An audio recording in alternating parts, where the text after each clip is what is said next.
ขอเรียนบรรทานการนำภาครัฐที่เคารพนับถืออย่างสูงเรียนบรรดาพนักงานราชการทหารตำรวจพ่อแม่ประชาชนบรรดาเผ่าที่นับถือและแพงข้าพเจ้าพันเอกคำแพงนำพวันห้องหัวหน้ากองบัญชาการของสกบุรีรัมย์ไซขอชี้แจงเกี่ยวกับการลงข่าวในโซเชียลมีเดียหรือ Facebook ออกสื่อแบ่งปันความรู้ลดละว่ามีการขุดค้นคำตกท่อนอยู่หลักซาวของเมืองคำเกิดแขวงบุรีรัมย์ไซซึ่งได้เกิดมีหางเสียงวิพากษ์วิจารณ์ในโซเชียลมีเดียในหลายรูปแบบต่างๆส่งผลกระทบต่อภาพลักษณ์ของการนำพาของภาครัฐ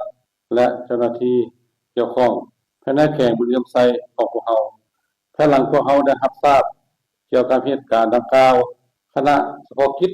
รับผิดชอบแก้ไขปัญหาคำตกท่อนแขวงบุรีรัมย์ไซและเมืองคำเกิดได้ลงตรวจการตัวจริงเห็นว่าข้อมูลจากโซเชียลมีเดียโดยเฉพาะรูปภาพและวิดีโอของเฟซแบ่งความรู้ลดละที่ได้โพสต์ลงในครั้งวันที่18มิถุนายนปี2026นั้นบ่มีมูลความจริงเฟซดังกล่าวได้มีความจงใจสร้างความปั่นป่วนหลอกลวงสังคมเฮ็ดให้สังคมหรือประชาชนบรรดาเผ่าภายในแขวงบ่มีความเชื่อมั่นต่อการนำพาของพรรครัฐของเราโดยเฉพาะต่อการจัดตั้งปฏิบัติตามคำสั่งของนายกรัฐมนตรีฉบับที่46/นย.ลงวันที่13เมษายนปี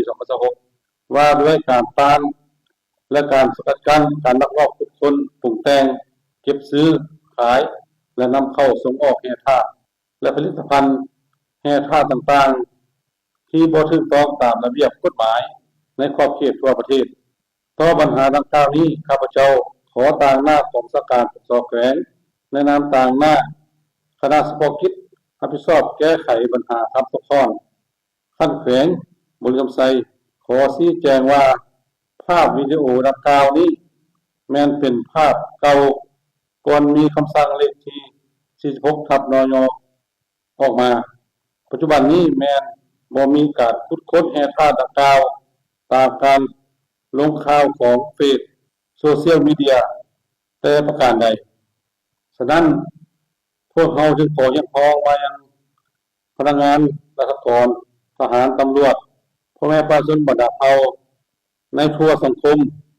อย่าหลงเชื่อต่อการโฆษณาใส่ร้ายป้ายสีของบรรดาผู้คนบ่หวังดีโพสต์ลงสื่อสังคมออนไลน์ที่เฮ็ดให้เสื่อมเสียการนำพา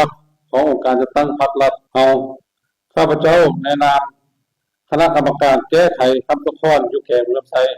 จึงขอชี้แจงมายังบรรดาท่านและพ่อแม่ประชาชนบรรดาเผ่าเพื่อทราบขอขอบใจ